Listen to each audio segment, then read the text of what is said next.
And I even remember being a kid trying to talk my mother and my father into actually buying the house and selling it. But, they came from a Jim Crow South. That kind of reality wasn't for them. So now what we do here is have conversation, man, that young men, women, and entrepreneurs can use to move themselves forward in their journey. Yeah. Could you please tell me how you came up with your business model? So I went looking into trying to figure out, how do you own a show? What does that mean?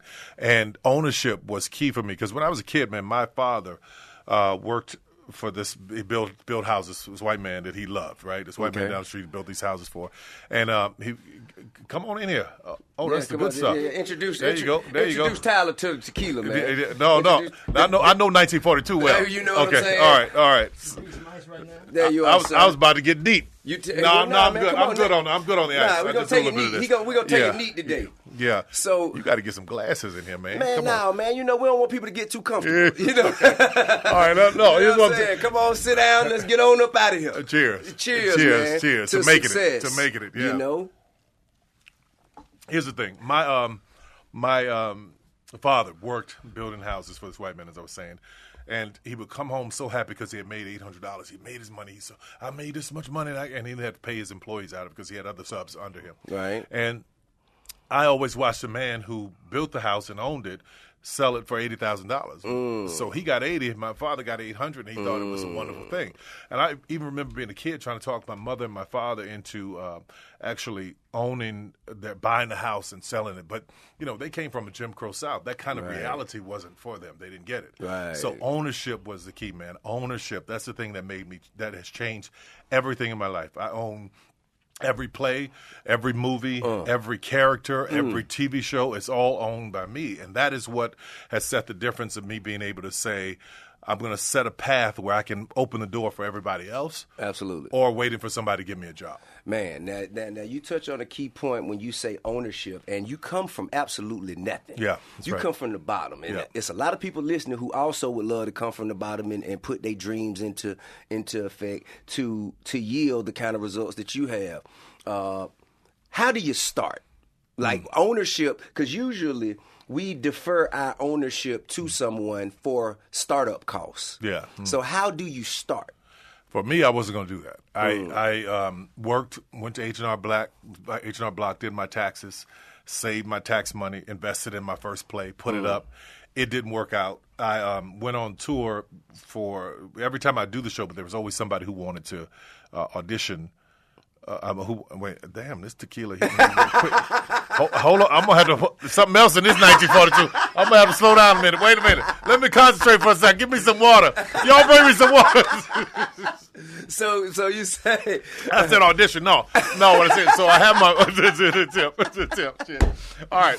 So I had my my tax money and I put it into my first play. And outside of that, there was somebody who, only 30 people showed up, but there was somebody who wanted to invest in it. And that person did one play, that didn't work out. Then another person came along, they wanted to invest. You know how these shady promoters can be. Absolutely. So for years we were doing that, but I wouldn't give up any control. Even when I got to Hollywood, I had been successful with plays. But at that time, I had made $75 million doing live shows. I got to Hollywood, nobody knew who I was. Right. But I cultivated us. I worked with us. Right. I nurtured us as an audience. They took care of me. I took care of them.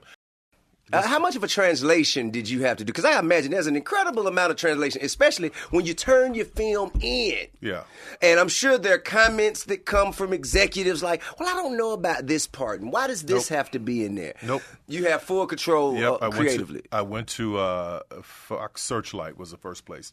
And they gave me all those notes about changing things. I said, I'm not changing anything. This is the way it's going to be, or I'm not doing it. Right. They were like, who the hell do you think you are? but they didn't know I had an army behind me, man. I had all these people watching my shows, ready to show up, bootlegging it all over the place. Right. So then this agent Charles King's marching me all around. Charles King is another king in the business. Great agent, man. Charles King. Now he's doing his own thing in macro. Absolutely. Trying to get all these different conversations going. I'm like, I'm out of here. Forget this, man. I don't need this headache. Right. So I go to Atlanta and I get a call from Lionsgate, and they say, well, we want to do the movie with you. I'm like, okay, great. Then I don't want any notes. I'm gonna do it my way. It's gonna be better. And he was like, okay. And this is Feldheimer at Lionsgate? No. This is Pasternak, Mike Mike Passanek. Okay, Passanek. So I had a great conversation with Mike, man. And I'm like, I was shocked that he said, okay. Okay. Put the movie, they looked at the movie, I shot it, they saw it, they were like, we don't know. I had a conversation with Felt my first time meeting him. And he's like, I said, how much do you want the movie to do? He said, well, if it does $20 million, then great. I said, okay, $20 million the first weekend. He laughed at me at the table. No, these kind of movies don't do those numbers. Went online, talked to because I had built a fan base before Twitter, Instagram, all this other stuff. I had my online emailed them directly, told them what was going on. They went out there, man, and set that thing up up over $20 million the first weekend. Yeah. And after that, how were you dealt with in the building?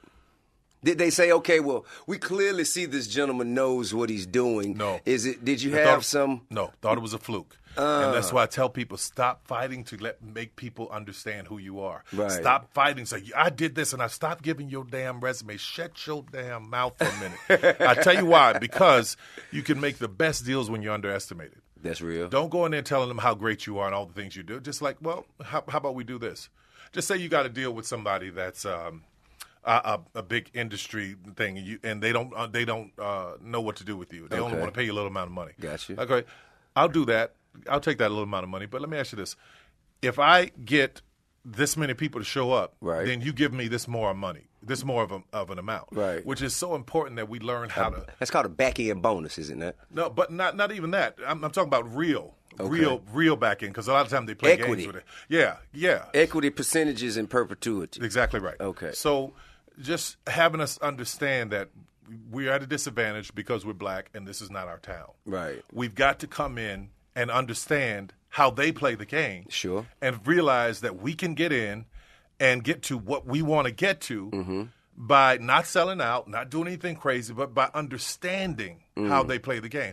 It's fascinating to me. I'm from New Orleans, man. Just, third water New Orleans. When I got here and I saw how these white folks operate, I was like, wow. It's crazy, huh? Man. It's crazy. And coming from where we come from, you're like, nah, get your mutton back. You just want to be over with it, right? Well, like, I that's the fake, get that. But no, just step back and pay attention. Yeah. Someone outside of the culture trying to tell someone within the culture what's authentic to the culture is one of the most ostracizing things I've witnessed. Yep. I think that it really insults one's intelligence. Yep. You know what I mean? That's just like me walking into a mechanic shop and telling my mechanic how to fix this Bentley. When you don't know. When I have no idea. I've never done it before in my life. Right. You know what I mean? I've never even seen anyone do it. Exactly right. The most I've done is pay for someone else to do it for me. And I think... you ain't never looked under the hood. At all. Right, exactly and right. I have no interest. Exactly right. Have absolutely no interest or desire. The engine? No. Just have to get me where I need to go. Warranty. Exactly right. And fix it. That's and right. get me a loaner in the meantime. That's right. You know what I mean? That's right.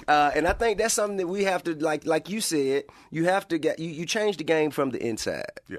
And I think a good book to suggest for people to read is The Spook That Sat by the Door. You know what I mean? That's a good book. I can't recall the actual author, but The Spook That Sat by the Door is a good one. And From Superman to Man, that's also a good one. And it basically, these are fictional stories that kind of detail the approach that you just spoke of.